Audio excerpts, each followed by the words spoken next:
Bienvenue dans le journal du trader de ce lundi 1er septembre. On ouvre avec le Forex sur l'euro USD. L'euro s'approche des 1,31$ avant une semaine chargée en événements. L'euro USD a terminé le mois d'août sur ses plus bas annuels suite à la publication de l'indice des prix à la consommation en zone euro ce vendredi. L'euro est à risque avant la décision des taux d'intérêt de la BCE de ce jeudi. La paire euro USD arrive dans une zone critique qui pourrait permettre à l'euro USD d'arrêter de baisser en ce début de septembre. Avant jeudi, l'évolution de la paire va probablement dépendre des statistiques américaines. Les opérateurs devront attendre mardi pour les premiers chiffres macroéconomiques susceptibles d'influencer réellement le cours de l'euro USD.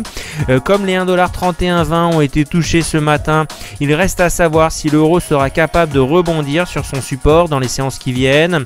Dans un premier temps, il est bien possible que la baisse de l'euro USD soit freinée et par les chiffres de la croissance en Allemagne ressortis conformes aux attentes ce matin, et si les indices PMI en zone euro n'offrent pas de surprise durant la séance européenne aujourd'hui. Concernant le dollar américain, l'indice US dollar pourrait progresser vers de nouveaux plus hauts si les statistiques aux États-Unis, ISM manufacturier, NFP sont bonnes. L'indice manquera très probablement de volatilité nécessaire aujourd'hui pour voir cette progression se matérialiser. Un repli du dollar est donc probable en ce début de semaine.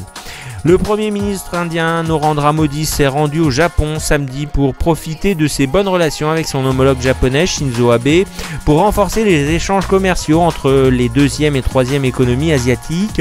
Les deux dirigeants entendent conforter leur alliance régionale face à une Chine aux ambitions croissantes.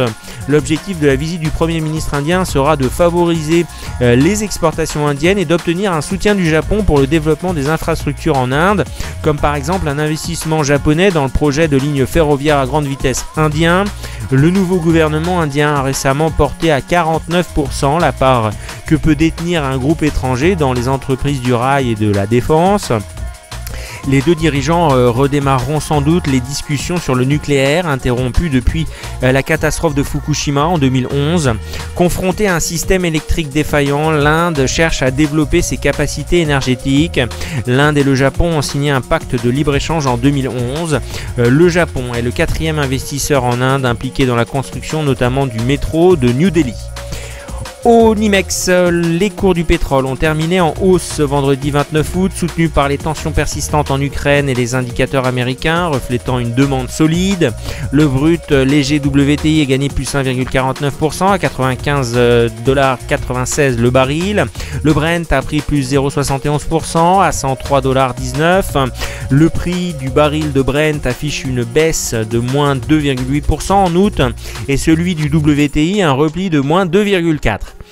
À New York, le mois d'août s'achève sur une nouvelle cascade de records historiques absolus. Le Dow a fini à plus 0,1%, le S&P plus 0,33%, le Nasdaq plus 0,5%, un nouveau record historique de 14 ans et demi battu à 4580 points. Côté valeur, Avago plus 7,5%, Splunk plus 19%, Tesla plus 3%. Le PMI de Chicago fait un bond spectaculaire de 52,8 vers 64,3. Wall Street reste dans l'attente des chiffres mensuels de l'emploi programmés vendredi, dont la teneur pourrait inciter la Réserve fédérale à accélérer le calendrier d'un premier tour de vis monétaire. L'économie américaine devrait avoir créé 220 000 emplois en août contre 209 000 en juillet et 298 000 en juin. Si cette estimation est confirmée, les créations d'emplois auront dépassé le seuil des 200 000 pendant 7 mois consécutifs, du jamais vu en 20 ans.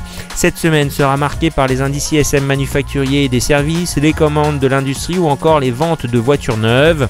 L'évolution de Wall Street pourrait aussi être bouleversée par les tensions géopolitiques, notamment en Ukraine. À 11h30 ce lundi, le S&P gagne plus 0,33%, le Dow plus 0,11% et le Nasdaq plus 0,40%.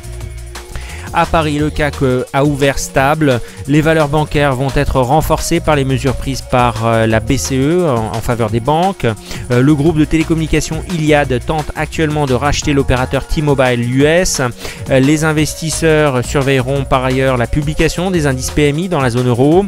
À 11h30 ce lundi, le CAC perd moins 0,41%, le DAX moins 0,24%, le FTSE moins 0,16%, l'Eurostoxx moins 0,32%. À Tokyo, le Nikkei a fini en hausse de plus 0,34%, le Topix plus 0,4%. Ce lundi, progression freinée par les craintes qui pèsent sur la reprise économique japonaise.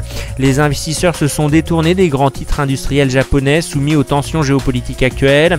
Les opérateurs anticipent malgré tout des retombées positives de l'organisation des Jeux Olympiques d'été de Tokyo en 2020, notamment sur l'industrie du bâtiment. À la clôture, ce lundi, le Shang gagne plus 0,92% et le Hang Seng gagne plus 0,04%.